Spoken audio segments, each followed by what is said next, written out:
Now I will request the chair and the speakers for session 4 to kindly take their respective seats as we begin the proceedings for the session on pornography, commodification of women, or behavioral issue of men.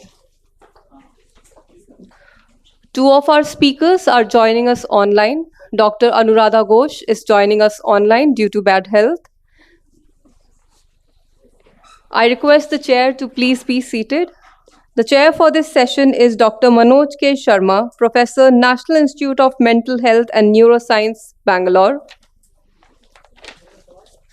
The speakers are Professor Anuradha Ghosh, Professor, Department of English, Jamia Milia, Islamia, New Delhi. Ma'am will be joining us online. We have Constance Penley, Professor Emerita of Film and Media Studies at UC Santa Barbara, USA. And we have with us Ms. Tehmina Kaaosji, Independent Broadcast Journalist, Partner and Communication Director, The Big Picture Communications, Malaysia. Now I request the chair to kindly take forward the proceedings. The chair will have 5 minutes each for the opening and closing remarks, and the speaker will have 15 minutes each. Kindly stick to the time and please take the proceedings forward. So pornography in today's time, I think it has become an issue, and especially like in clinical setting, if you see children as young as 13, 14 also have a experience of watching pornography. So when we discuss pornography, it has a larger perspective. One, in terms of psychosocial issues, like in terms of social changes in the society, culture, or the perception about pornography. Second variable which also counts for pornography is accessibility, because devices are quite accessible irrespective of gender or age group. So I think devices also provide anonymity, so anything which provide anonymities mediate disinhibitive behavior, where pornography is also one of them.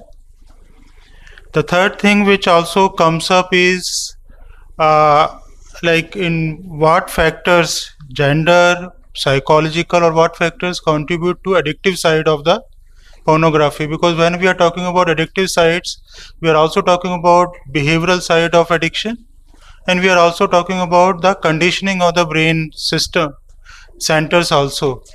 In this regard, like we had one case where person who had a history of cannabis use got introduced to pornography, and with the increased indulgence in pornography, his cannabis use become significantly low. And there we hypothesize maybe the brain reward system has to be addressed along with the other psychosocial factors.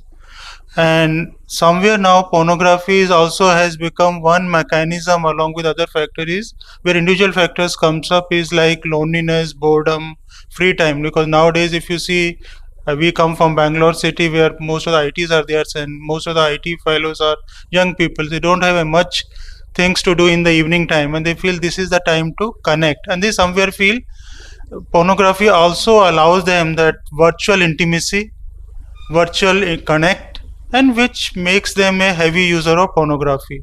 So I think this is a broad domain which has been taken for discussion, and with this introduction I will invite my speakers for the talk. And I will first Dr. Anuradha will. So we will first invite Dr. Anuradha to join us online, and she will have 15 minutes. Yes, sir. Yeah. Professor Anuradha Ghosh, can you please share your PPT with us? Can we have ma'am on the screen? Ma'am, your PPT is visible. Please go ahead with your presentation. No, my PPT is not visible. Ma'am, is it visible to you now? No, there is some architectures of harm that is coming.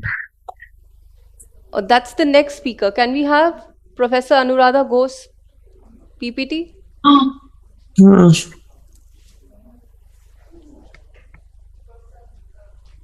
Ma'am, you'll have to...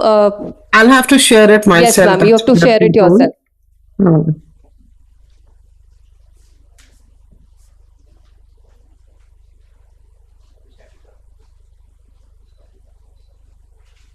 Just give me a minute. Sure, ma'am. Indu.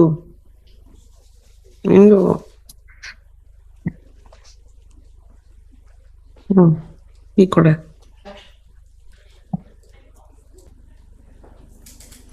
Ms. Tehmina, can you unshare your PPT so that Professor Anuradha can share hers?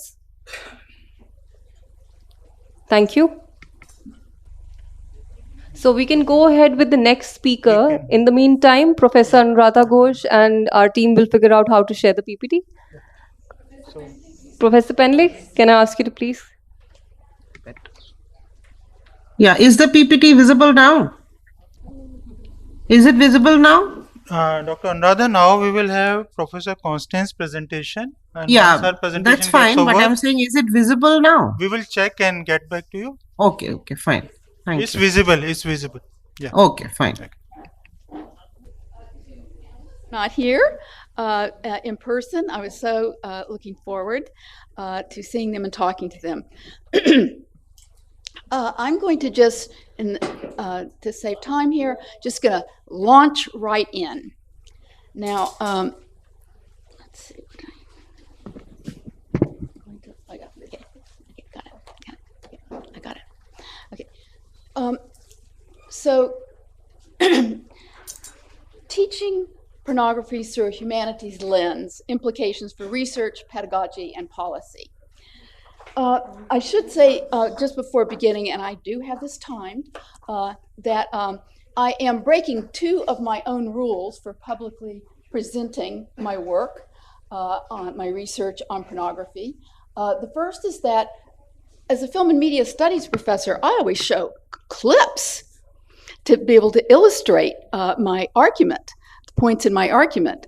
So I won't be doing that today. The other thing that I like to do in publicly presenting my research on pornography is I like to co-present with someone from the adult film industry, an adult film worker. And that idea of co-presenting came to me out of the experience of editing a book called The Feminist Porn Book. And this was one of the first volumes to bring together writings by feminists in the adult entertainment industry with essays by feminist porn scholars, with the idea that we would be in conversation with each other about the undertitle of the book, The Politics of Producing Pleasure.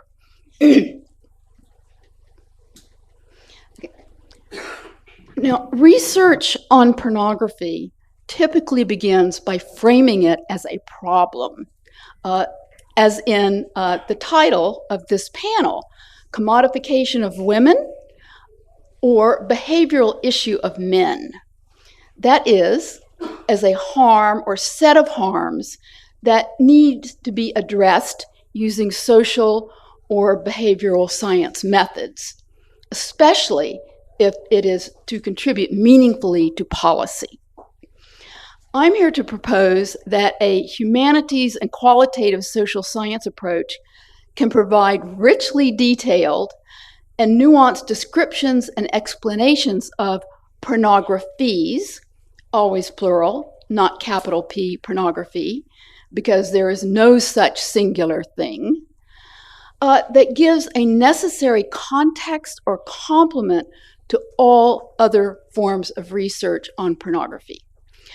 It can generate vital new knowledge that enhances cultural understanding, law, and policy, especially as they relate to sex and gender politics.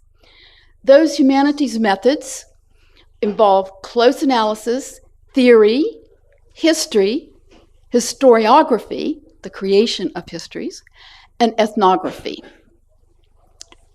The next slide, please.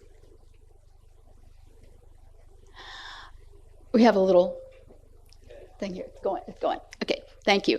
Now, the best way to demonstrate the value of this approach, centering the humanities and qualitative social science, is to show you how I developed it, along with my students, mostly undergraduates, over 32 years of teaching a course on pornography in a film and media studies department within a division of humanities and fine arts at a large public research university, the University of California, Santa Barbara. We don't start by asking how pornography functions as deviance or social harm, but what it is as film and popular culture, a genre and an industry. What that does, this approach never essentializes pornography, but places it along a spectrum of all other forms of film and media, popular culture, and creative industries. Taking advantage of our location in Southern California, the home of Porn Valley and Hollywood, makes our research insistently comparative between adult and non-adult film, as we in my class call Hollywood, making it the marked term. So too, this approach never essentializes the people who work in the broad range of legal adult enterprises by situating sex work among all other forms of often contingent labor in capitalism, sex work as work. Next, please.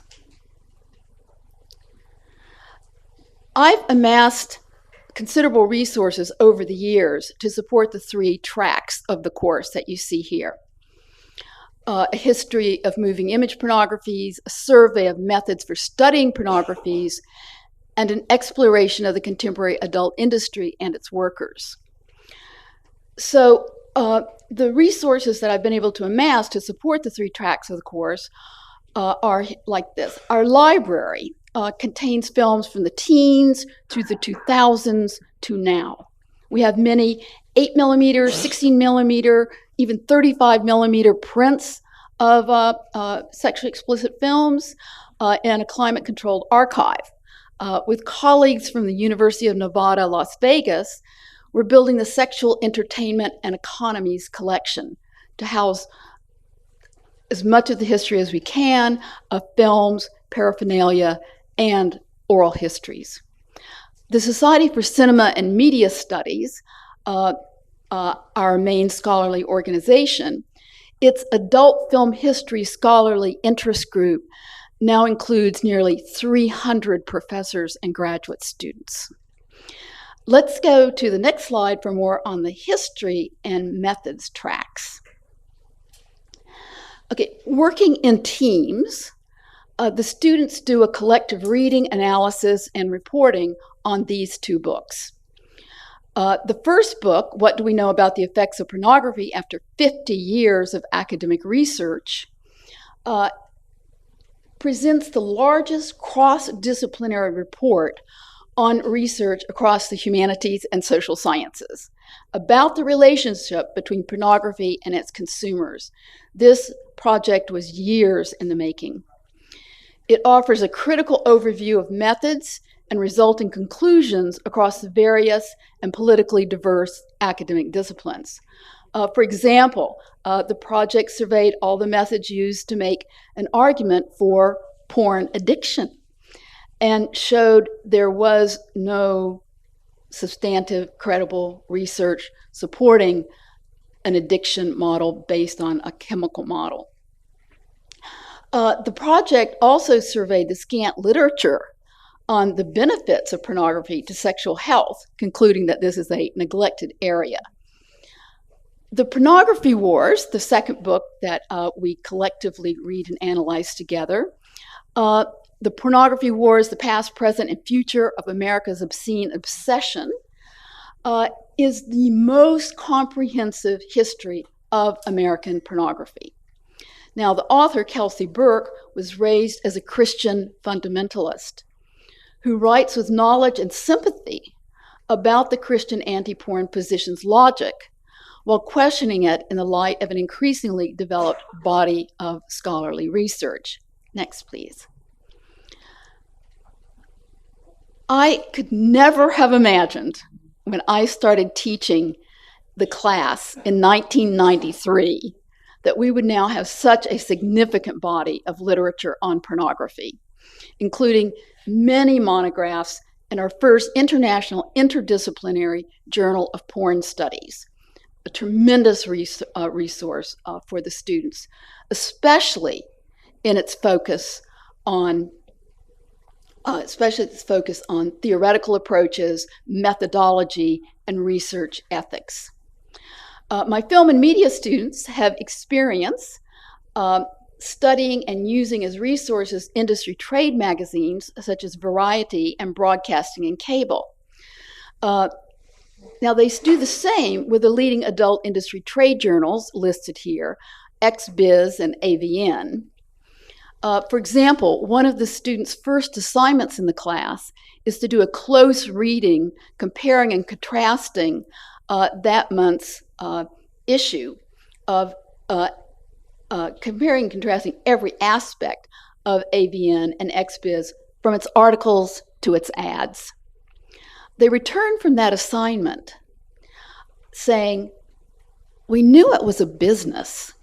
We knew it was a big business, but we didn't know it was just a business. To support their understanding of these resources, the tremendous resources we have now, and increase their media literacy, the students do a weekly Porn in the News assignment where they have to read, analyze, and report to the other students about an article on pornography drawn from a range of legacy and alternative media. They also have to be able to report on their estimation of the credibility of the source of that article on pornography. So again, it contributes to media literacy.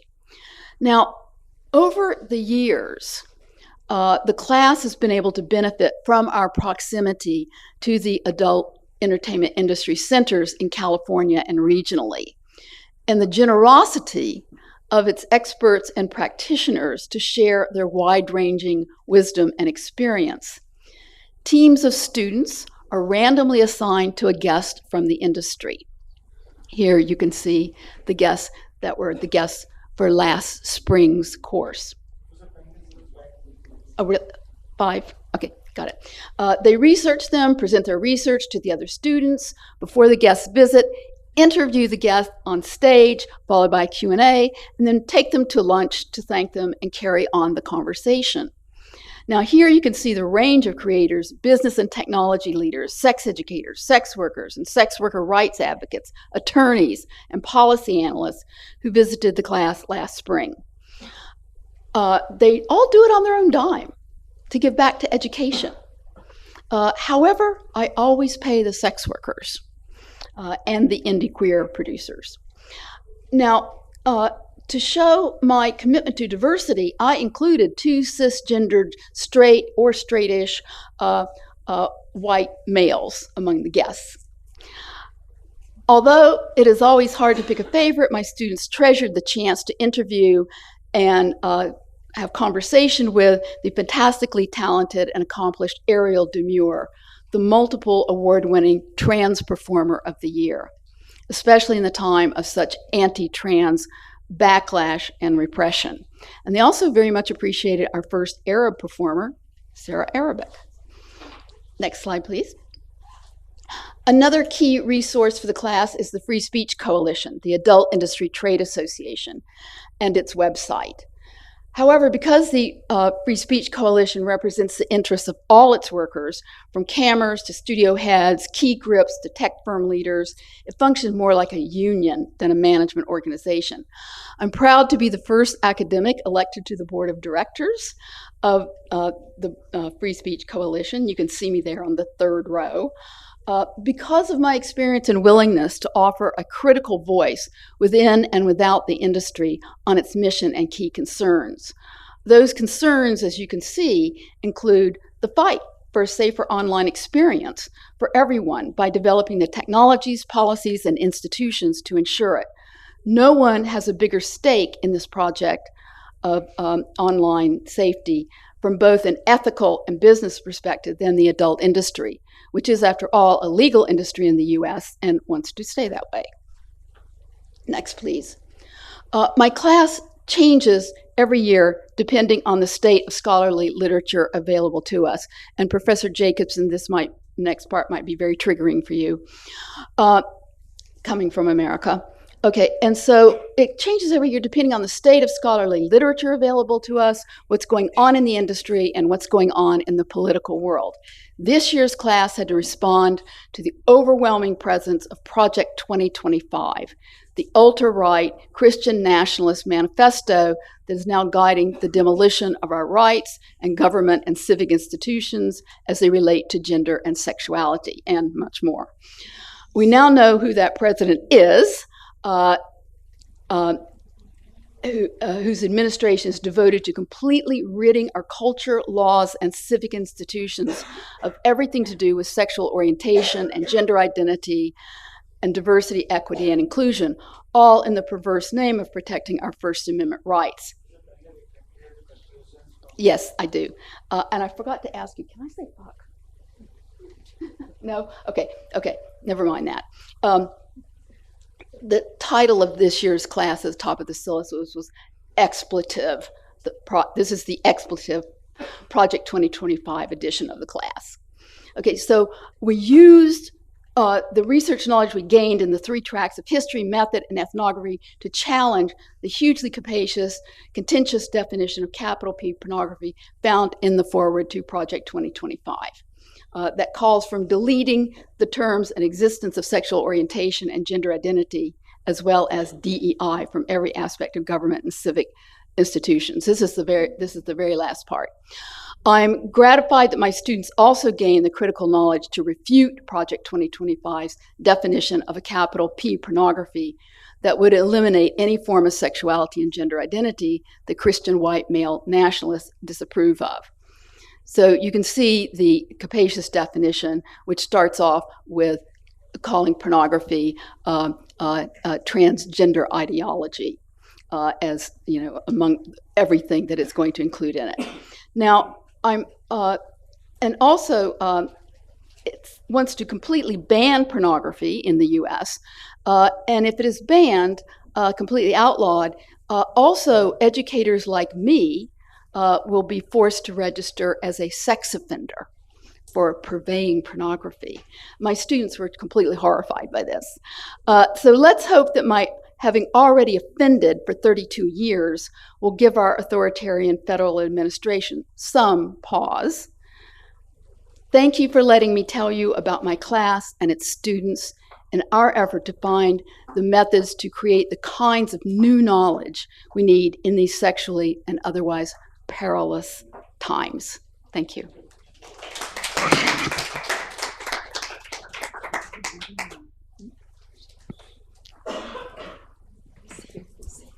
Now we will invite Professor Anuradha Ghosh for the presentation. Can we have Professor Anuradha Ghosh on the screen, please?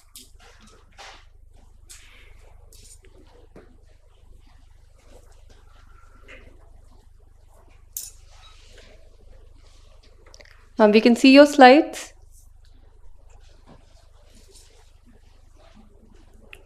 Titled Patterns of Pornographic Production, Consumption and Circulation, Ethics and Aesthetics of the Erotic. And the sub-theme that we are dealing with in this session is Commodification of Women or Behavioral Issue of Men. Now, unlike Professor Anuradha, you will have 12 minutes. Yes, that's fine. And ma'am, please, can you switch to slideshow? I will. Yes, Just give me a moment. Sure. Okay. I'll go to the next slide when I'm in it. So, where was I? I mean, unlike my colleague who just spoke before, Professor Constance, I don't share a similar kind of enthusiasm regarding pornographic production, consumption, and circulation because of the conditions of the industry and the kind of violence and violation that keeps happening at various levels, where it is very difficult to distinguish between what is abuse in the system that produces pornography and in what ways can we separate it from sex trafficking and other forms of sexual labor. And then there is also a lot of debate regarding how do we look into sexual work or sexual labor as a form of labor. Okay, so but let's not, instead of going into the discourses relating to what is to be considered work and what is not work, we come to the straight to the theme of the seminar, that is, which is on pornography, and etymologically, what does the word pornography entail? So in 1842, if one goes back to the etymological dictionaries, and one sees that in 1842 it was considered to be ancient obscene painting, especially in temples of Bacchus, and it comes from the French term pornography, from pornographers, the one depicting prostitutes, and of course the term graphene means to write, and so therefore at the very inception there is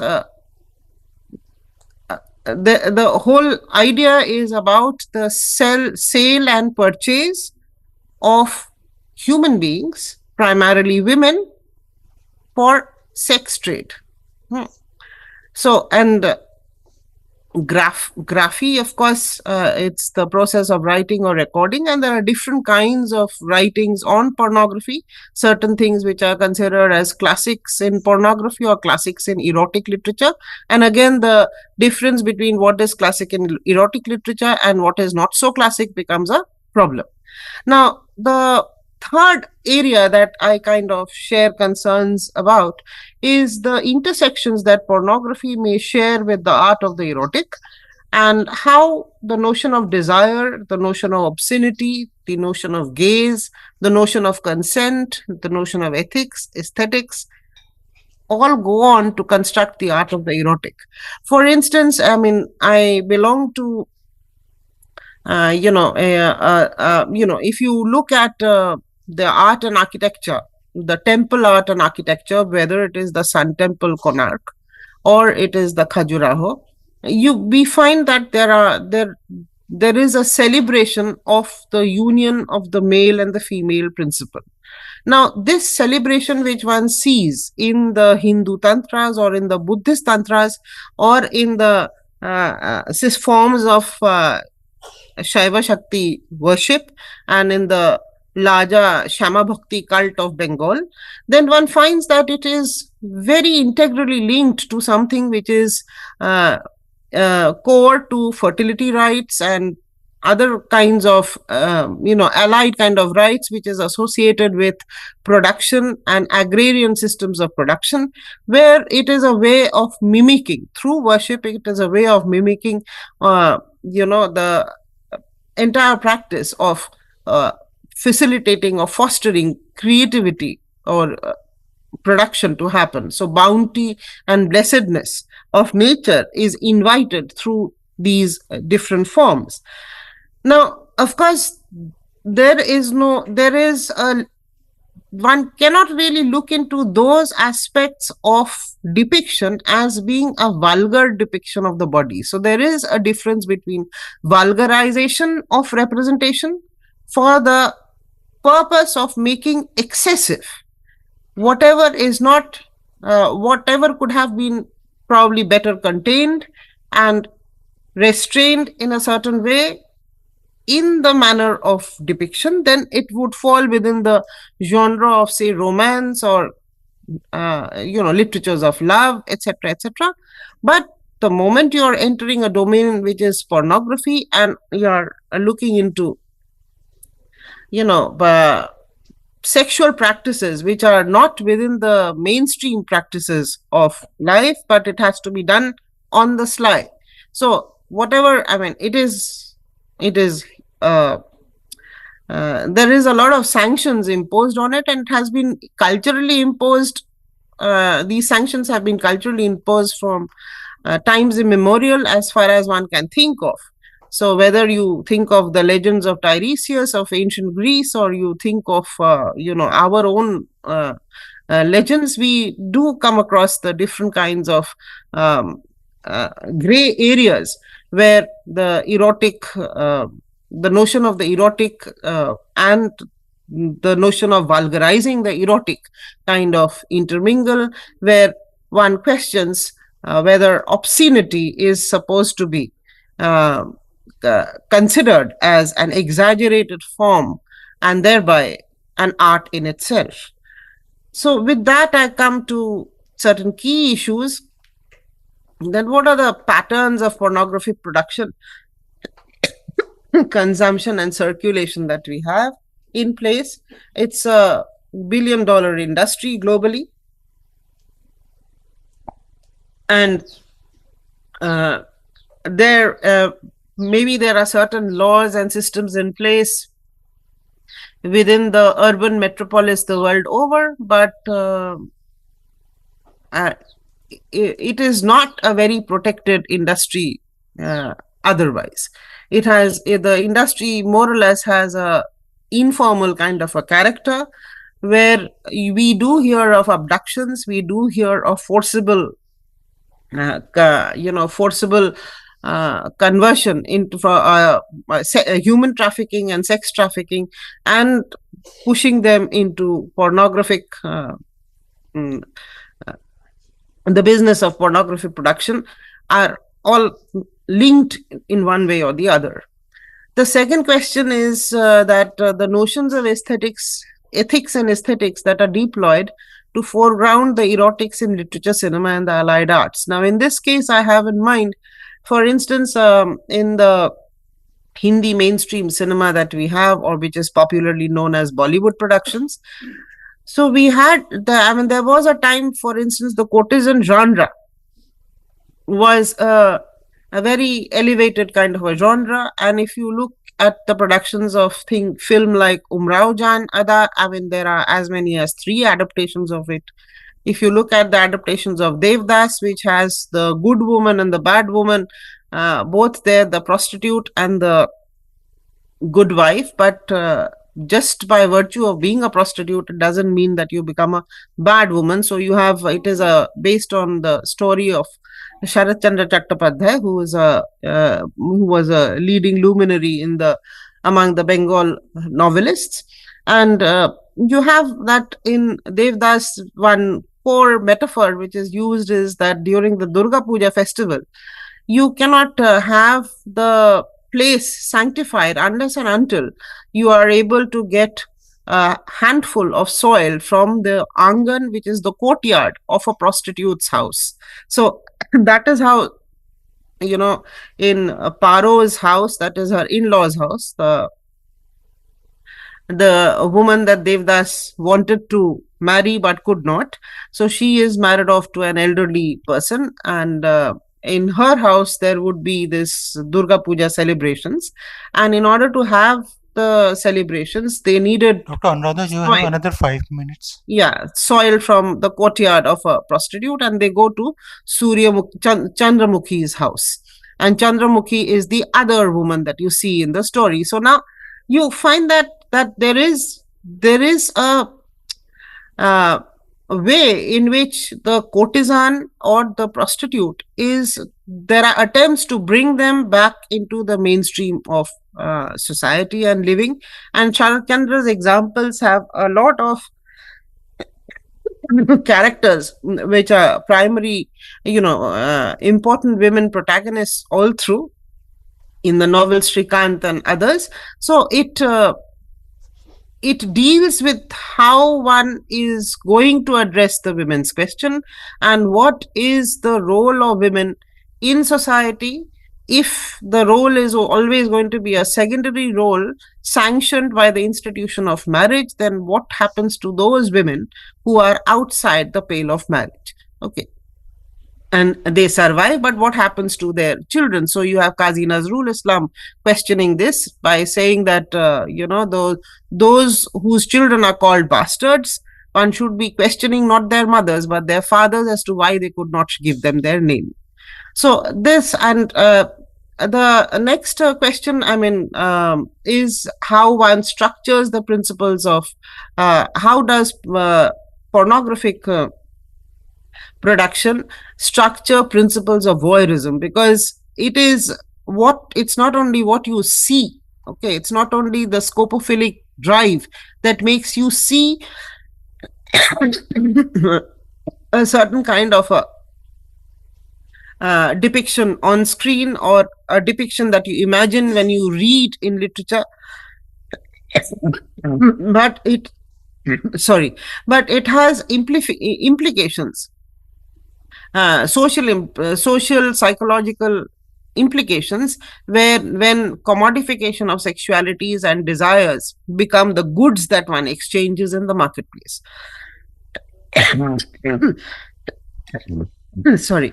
Dr. Anuradha, can we have concluding? Yeah, I'll be just coming to the conclusion. 5, 6, and 7 is roughly are questions which have been addressed in the previous session, which I was hearing. And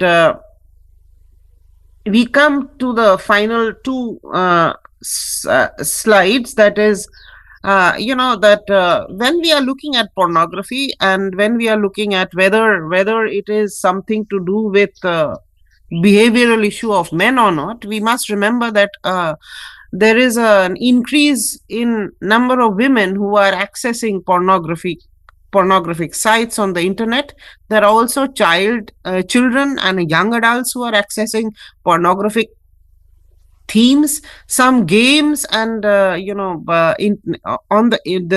go online, and certain kinds of picture books which are specifically meant for children also have a pornographic tilt. So it is time that we kind of reconsider that whether how liberal can we be with the patterns of pornographic production, consumption, and circulation, and whether there is actually a need for regulatory systems to be in place, because it is good to be liberal only when you have proper legal systems in place to give you the right checks and balances. Thank you. Thank you, Professor Anuradha.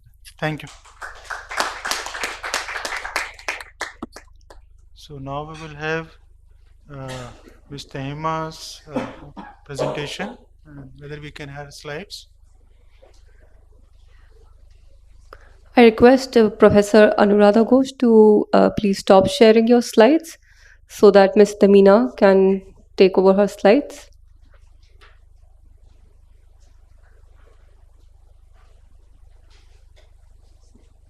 Ms. Tehmina, kindly share your slides.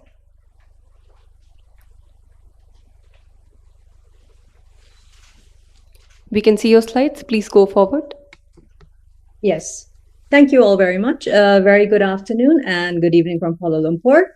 And Tehmina, you will have 12 minutes. Sure. Thank you very much, sir, Dr. Manoj. Now, good afternoon. So when we talk about architectures of harm, we're talking about the invisibilized designs of power. And power today is built not from stone or statecraft, but from code. It's coded into the algorithms to decide what we see, what we desire, and even what we fear. And at the heart of these systems is an industry that has perfected both visibility and control. The global pornography economy, now also irrevocably fused with artificial intelligence. It is important to ask these questions about who governs our screens and also at what costs. Moving into it, though, it is important here to frame the issue of pornography and increasing harms via the lens of technology-facilitated gender-based violence, or TFGBV, which, as identified by the United Nations Population Fund, the UNFPA, in 2021, is any act of violence perpetrated by one or more individuals, committed, assisted, aggravated, or amplified in part or fully by the use of information and communication technologies or digital media against a person specifically on the basis of their gender. Now, these are not issues of fringe and also of moral panic, and these are actually wider structural questions about governance, consent, and who actually is designing the systems which are shaping human intimacy. Looking at an interesting entry point, let's look at the NCII or NCSI crisis. Now, last August, a counsellor at the United Kingdom, the UK's revenge porn helpline, told journalists, "You can sense the caller's desperation." In 2024 alone, this solitary helpline in the UK received more than 22,000 reports of non-consensual intimate image abuse. Not revenge porn, despite the popular term. This is digital rape duplicated endlessly. What's new, especially since 2023 onwards, is the scale and the illusion of authenticity. Nudify apps abound online, used by both adults and increasingly children. There's an entire AI nudification ecosystem where harm is structural, as these apps distinctly only recognize how to nudify, quite often, only the female form. Here, technology is not only mirroring misogyny, it's multiplying it. So this is where digital governance enters. It's about the systems of law, policy, and technical design, which are deciding whose dignity is protected and whose violation then becomes entertainment. Now, of course, these global stats are oft repeated. 1 in 3 women experiencing some form of physical, sexual violence along their lifetimes. Now, also interestingly, 85% of intimate partner violence victims are women. And all of that combined with the fact that as of 2025, the average individual is spending close to 3 hours a day on social media. Now, when boys and men grow up learning that anger is strength, but vulnerability is weakness, the nervous system eventually learns that domination is survival. All of this is architectural, social, economic, and digital. That lesson now also finds constant reinforcement online, where every algorithm loop is rewarding outrage, aggression, and also sexual conquest. Violence has become content, domination has become online currency. Let's move on into looking interestingly at, of course, violence by design. And also when social media algorithms are actually steering children's accounts towards pornography and highly sexualized content within minutes, as a Global Witness report discovered in 2025. Meta's AI and video chatbots are also enabling graphic sexual role play with children. Of course, there has been some movement around trying to enhance the guardrails around this as of September. The results and whether or not it will prove to be a better ecosystem remain to be seen. In another investigation from the UK, child abuse offenders who were interviewed were actually found to have been driven towards looking at pedophiliac content via the porn platforms which they were on without independently having sought this themselves, but they did eventually become addicted to CSAM or child sexual abuse material.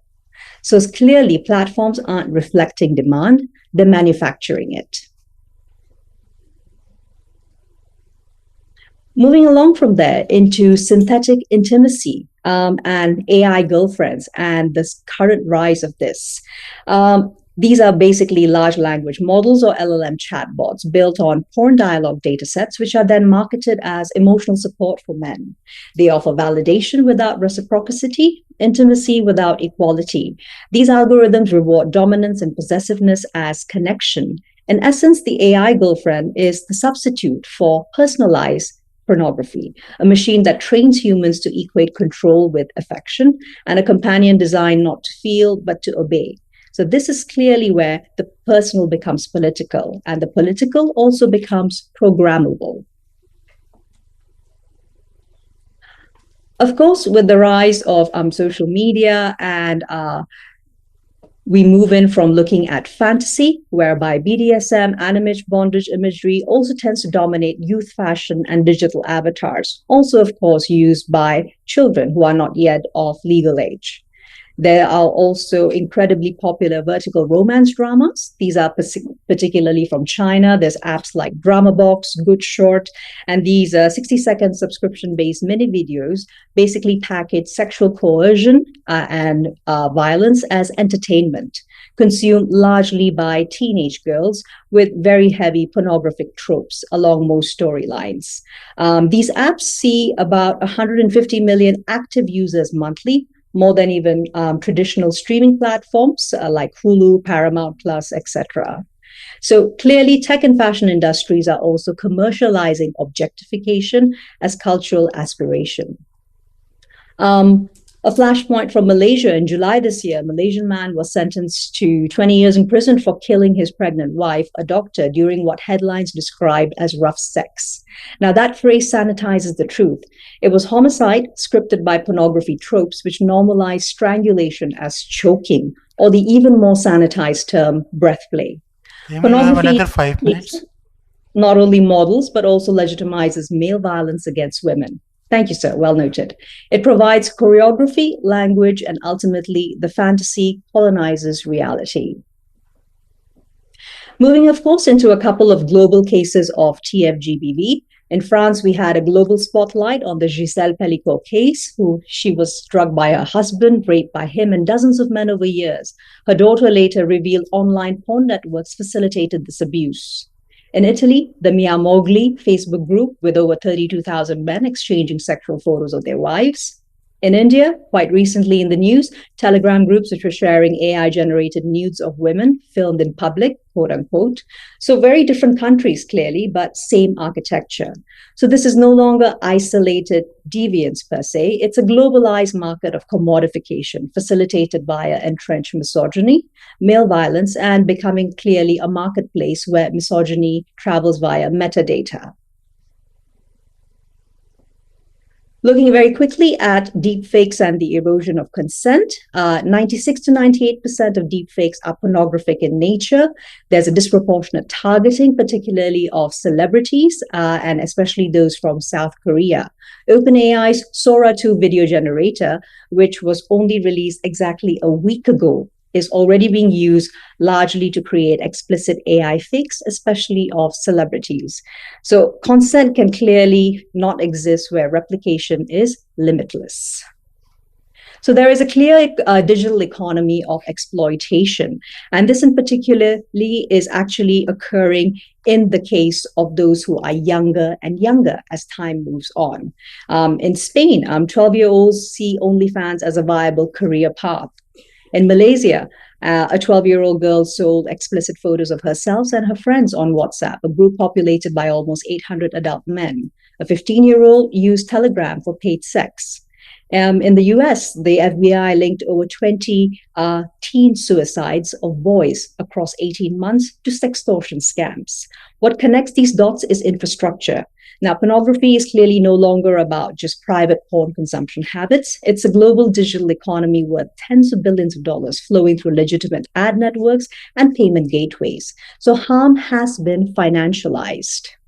I will actually quickly go through and go ahead with a couple of the recommendations to close this off quickly. Now, beyond protection, it's more about looking at how we can actually redesign the system and what actually meaningful digital governance looks like. We need to be looking at algorithmic audits for gendered harm exposure, measuring what the feed teaches, not just what users are clicking on. Mandatory provenance tags, so every AI-generated image must carry traceable watermarks. Accountability matters. Cross-platform hash blocking. This would include preventing re-upload of non-consensual images. Currently, authorities are usually limited in this, even when victims are courageous enough to come forward and report. There also has to be ad tech and payment liability, which stops the monetizing of verified abuse. And this was actually seen in the aftermath of the Gisèle Pelicot case, where Pornhub was actually forced to take down all content that showed sleeping women, quote unquote, because most of that was actually content that came directly as a result of abuse and rape. Transparency by law as well, giving researchers access to recommendation as well as data.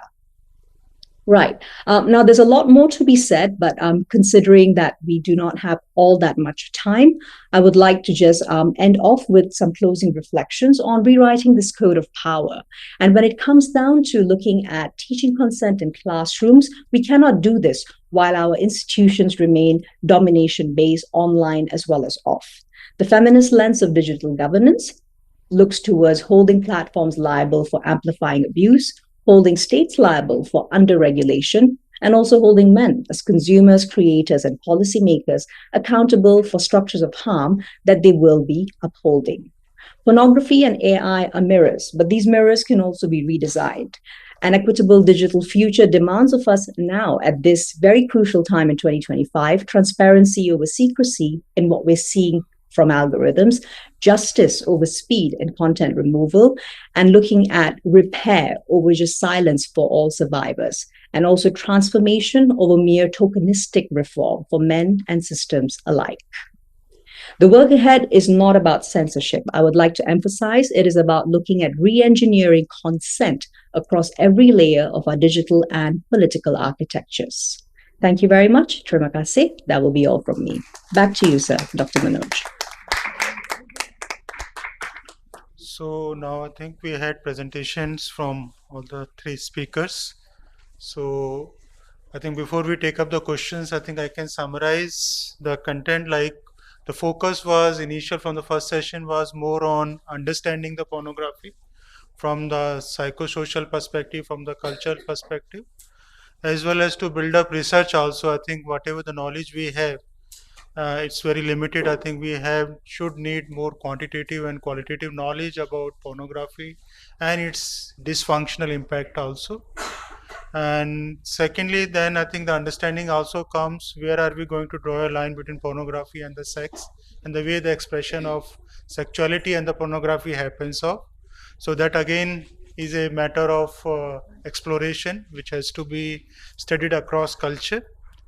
And I think somewhere the concept has come across all the three speakers is need for cyber literacy. I think somewhere the sex education, which is a part and parcel of our education system, has to be strengthened, where I think some sort of educations for do's and don'ts for use of digital platforms has to be emphasized, because somewhere the child is into the pornography because of peer pressure and all, and the way he evolved himself in watching pornographic content is also governed by what we call fear of missing out something, because he has a peer pressure, and if his friend discuss something about adult content, he doesn't want to be odd man out. So if that sort of socialization and the development, if we take a more developmental approach to address these issues from children to adolescents as well as to the adults, I think we can somewhere redefine the pornography, as well as both from the digital platform perspective as well as from the cultural perspective also. And in this example, now the term has come, like women's complaints of that we are suffering from online infidelity, because my husband is always with the pornographic content, he's not interested in relationships. I think that's another thing which is affecting the family context. So again, I think these are more case-based experiences which we have, but this is all platform is require a lot of research and all. With this, my observation is open for questions and comments. Yeah, please.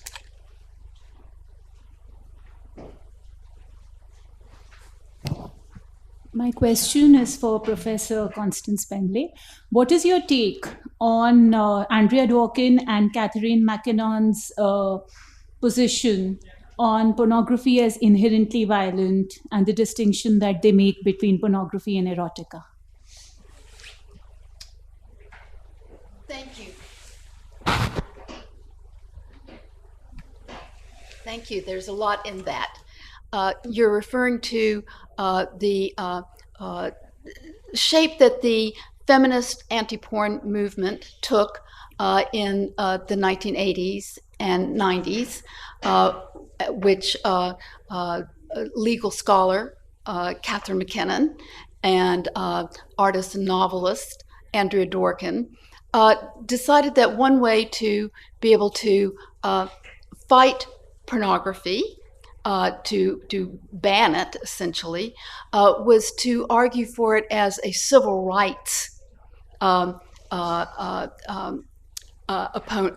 civil rights problem for women. And Catherine McKinnon, I remember that she felt that it was so overwhelmingly problematic, the existence of pornography in our culture. She used this example. She said, women having to live in a culture where pornography exists is like the Challenger shuttle astronauts, you know, as the space shuttle blew up and they were probably alive for 3 minutes, knowing that they were plummeting to their sure deaths into the ocean.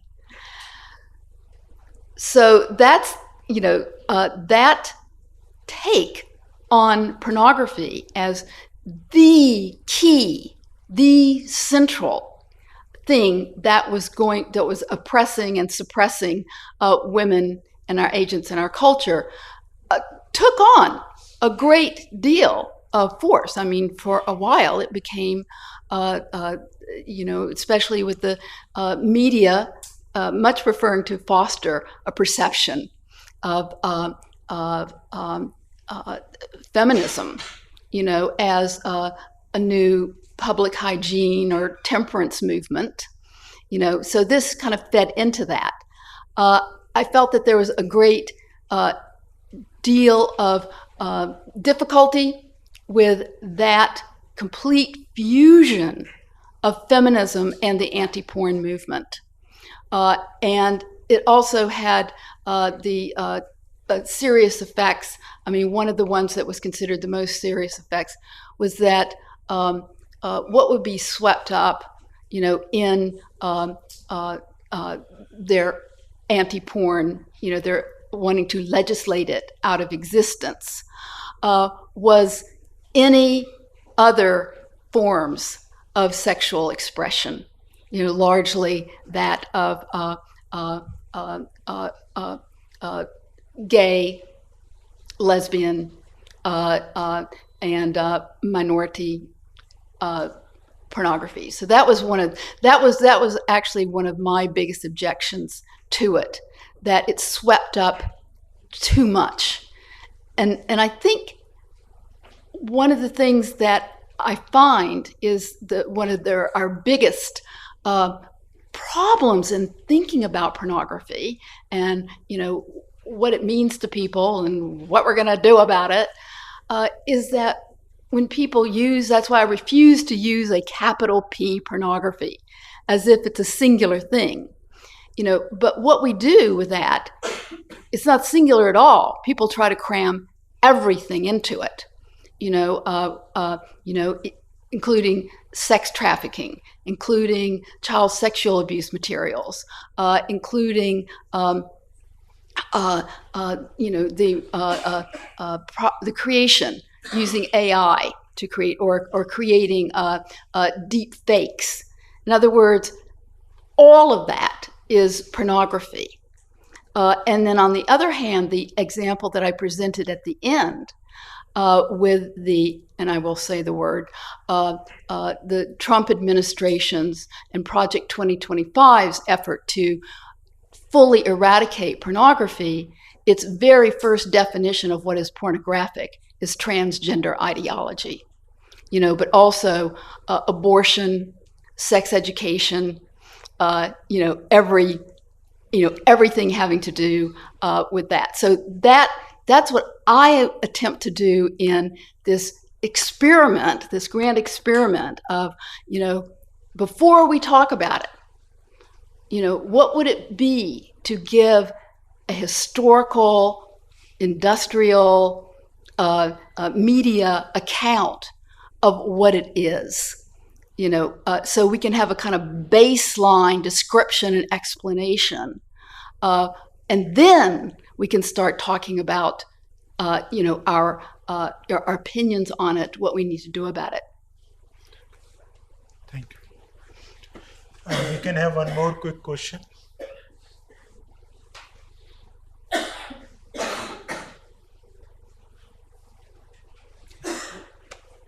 Well, this question is not really for any of the speakers. My name is Rai Ganguly, and I wanted to know if OnlyFans can be looked at as a subversion of, like a feminist subversion of pornography. Like, this is a platform which is used by women voluntarily to come and show different parts of their body for anybody who will pay. So is this like staying behind the internet, like where you are just handling the camera as far as you are concerned, according to your wishes?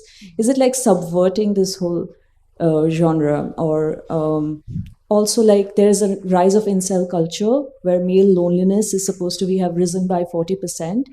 They are the people who are using a lot of these deep fakes or AI girlfriends and all of that. Mm-hmm. So is that also justified? It is justified in terms of production of more and more such images and robot dolls. So I just wanted some... I think any of the three speakers can take up this question. Yes, sure. I'd like to very quickly respond to that, particularly with reference to the fact that we're no longer talking about adult men and women, when it comes to the arena, particularly of AI and digitized harms. Examples from South Korea and even Malaysia are showing that even 16-year-old, 14-year-old boys are the ones actually perpetuating and creating AI deepfake porn, so-called, of their own classmates. Victims, girls, are as young as 12 years old or sometimes even younger. So I think any sort of an argument that was to made for it to be initially seen as a subversion, all guardrails are off, because quite often we're also talking about societies including the US, UK, etc., as well as India, Malaysia, all across the Asia Pacific, where we do not have a consolidated statewide instructional system around comprehensive sexuality education. So children are just being exposed relentlessly to what they see as models of economic capacity, which is why you have even 12-year-olds in Spain, when polled and when questioned, said that they saw OnlyFans as a viable career option. You've got children, girls in particularly, monetizing themselves and selling images of their own body parts to adult men online. And there's absolutely no regulation around this. So it would be very difficult to make the argument that this is not an arena of deepening harm and also in particular furthering especially child sexual abuse material online. Thank you. Thank you. And I think it has to be seen on the spectrum of coping to dysfunctional use, and then a lot of pathways will come up. I think all those things has to be identified to make any decision. Yeah, Madam Emerita. Yeah, I just want to add to what Tehmina had just pointed out by saying that, exhibitionism and voyeurism go hand in hand. And when we may feel that we have the right to exhibit, but then do we really have the right to exhibit whatever we want to exhibit? So what we show and why we show, there is an ethical parameter to it. Okay, so therefore one has to nuance it and see before taking a position and qualifying something as being very radical and something being very facilitating the discourse of democratic and liberal rights of free speech and self-expression. If I could just say one thing specifically about OnlyFans. One of the things that I have learned in all of every area of my research is why don't we ask the people who are doing it? Why don't we ask OnlyFans is, this is, again, not to collapse that business of that business model of camming represented by this company OnlyFans, which is all adults, so not to collapse everything into it, but it brings up many of the same kinds of questions we've been talking about here through all the P's, polygamy and PERDA and prostitution and all here on the same day, and questions of agency, and female agency. And at every point, and I thought that so many of the speakers were so good at this, you have to go to the specific context, you have to go to the specific cultural and economic and aesthetic regime and have an analysis of that in all its granularity before you can make pronouncements about what it is, what it means to people, what it does to people. Thank you. If I could very quickly add to that, some research is also showing that close to 80% of men who regularly create deepfakes do not see any harm in doing so at all, even when it does involve women they may know in person, but also the fact that there is the added layer of dissociation because there's also celebrity-inspired deepfake and porn. So it is a varied arena, but it does not discount the fact that harms are also being front and center, even if a platform like OnlyFans purportedly only allows those above the age of majority. Lil Tay, who is an American female rapper who recently turned 18, purportedly earned about $1 million in under 3 hours because she literally clicked, create on her OnlyFans account exactly when she turned 18. But she had men who had been begging her, fans online, from many years ago, at the time she was only about 12 to 14 years of age, who had been persuading her and encouraging her to basically ensure that she would create her OnlyFans when she turned 18. So we cannot ignore the complexities and the nuances of ongoing and continuous child grooming, which also helps to then shape what the understanding is around sexual agency once children, in particular girls, reach the age of majority. Thank you. Thank you. Thank you, Chair. Thank you to all the speakers for this session. Thank you for the online speakers for joining us. You can also utilize the same link to join us at the day 2 proceedings. Thank you for joining us for the day 1 proceedings. We look forward to your participation on day 2 at 9:30 a.m., beginning with the session on widow remarriage, tradition, taboo, transformation. Please be in your seats by 9:20 a.m. See you tomorrow. Thank you. Thank you. Thank you.